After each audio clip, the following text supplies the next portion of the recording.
Good afternoon.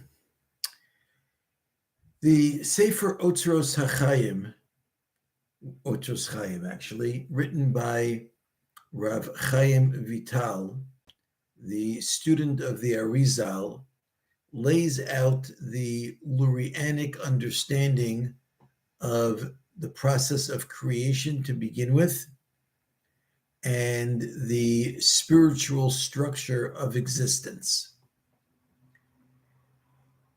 Like many of the works of the Arizal and his students, it can be a very challenging work to understand for a number of reasons.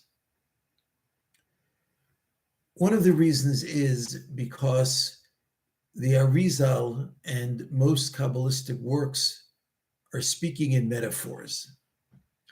And let me give you a little bit of a parable as to how I understand why that is.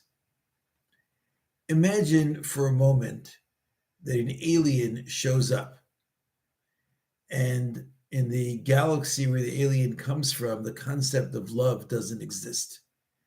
And the alien is desperately trying to understand what is love. So the alien says, well, why do you love your spouse? And you say, well, she's beautiful. And the alien says, oh, so love is beautiful? You say, no, that's not really what I mean. And he says, well, explain it to me. Well, she's also smart. Oh, so is love beautiful and smart? Oh, and she has a sense of humor.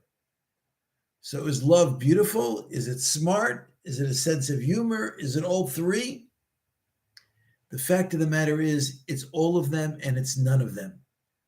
Because all of those things are what attracted you to the person and what awoken something inside of you that drew you to that person. But none of those three things are actually the definition of love.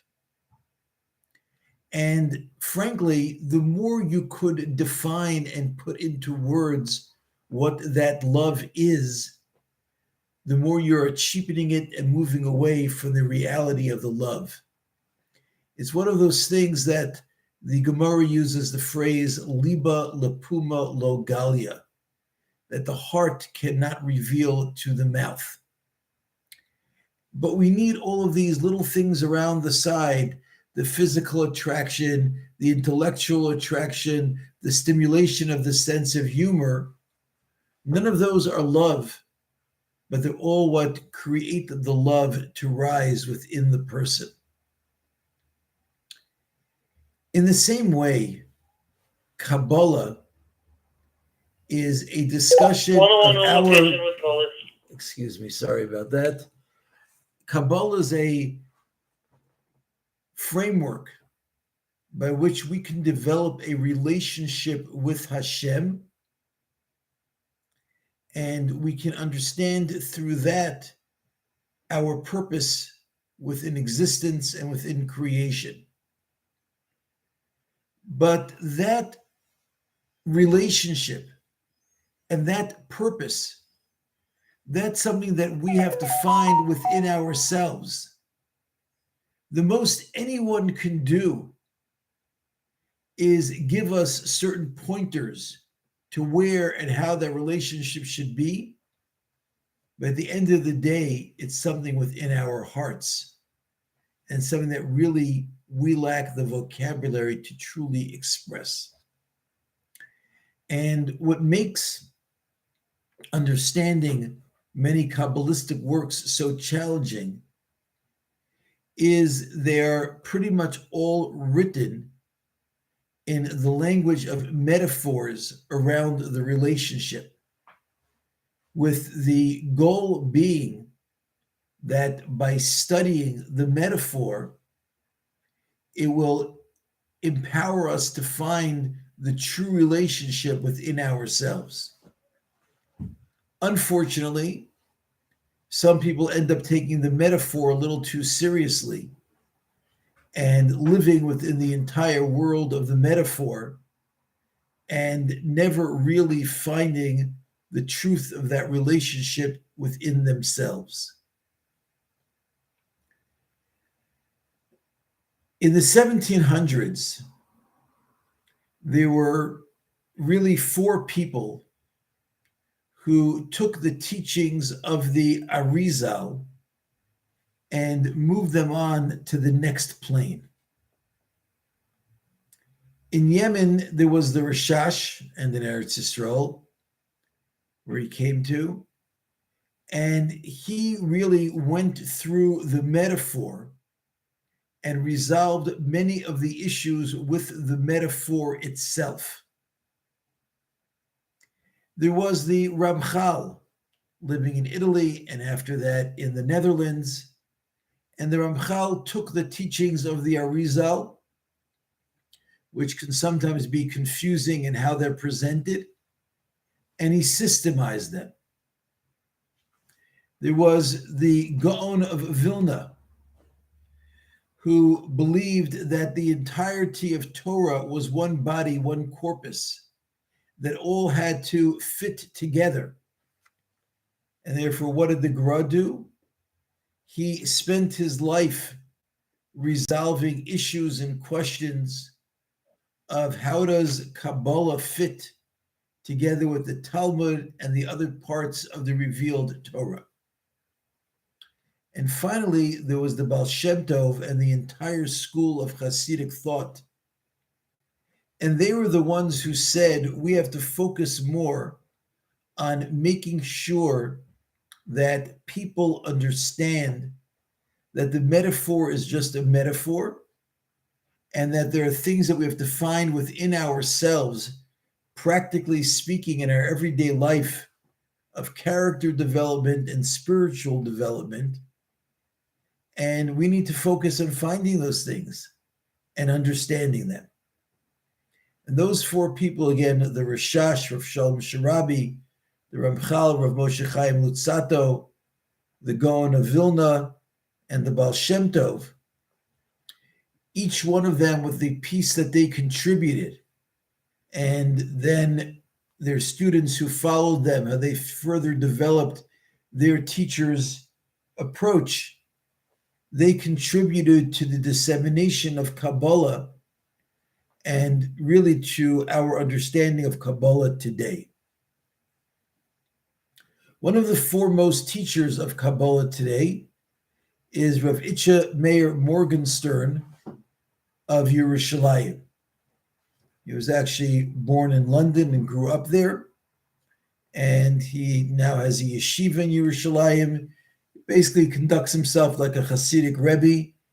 He has published countless books on Kabbalah, and one of the main focuses of his works is on moving from the metaphor and translating that into understanding the relationship we have to have with Hashem, the relationship we have to have with our fellow man, and understanding that the metaphor is a metaphor, and what do the different parts of the metaphor symbolize. An anonymous student of Rav Morgenstern has published a series of works based on Rav Morgenstern's teachings that go by the name of Biyam Darkecha. And after Rav Morgenstern gave a series of shiurim on the Otzros Chaim, the Biyam Darkecha to some extent repackaged those shiurim and to some extent has offered his own insights into understanding the Otzros Chaim. And his commentary on it consists of three parts. Part number one is just a running commentary explaining what the concepts of the Otzros Chaim are.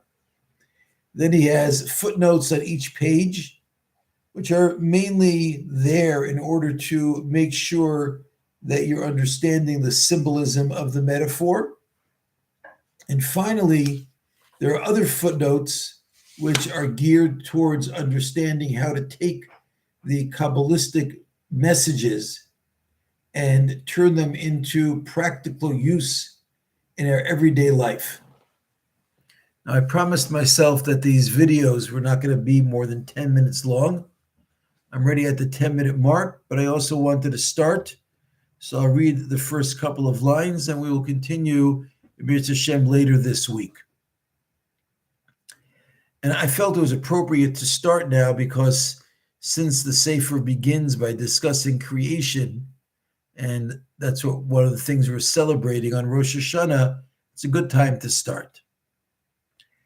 The Otzros Chaim says, Da, you should know.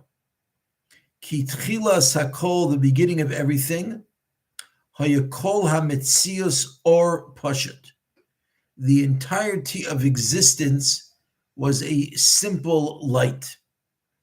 And we'll discuss probably tomorrow what does the concept simple light mean. V'hu nikra or ein sof baruch hu. And it is called the Or Ein Sof. Simply Or Ein Sof will be translated as the infinite light. As we go on, we'll develop an appreciation for the more nuanced understanding of the concept of Or Ein Sof. V'hainu, that is, Shelifnei Habriya, prior to creation, Hayarak Es Or HaEin Sof. All there was the light of the infinite. V'hu hoya kol hametzios, and that was the entirety of existence.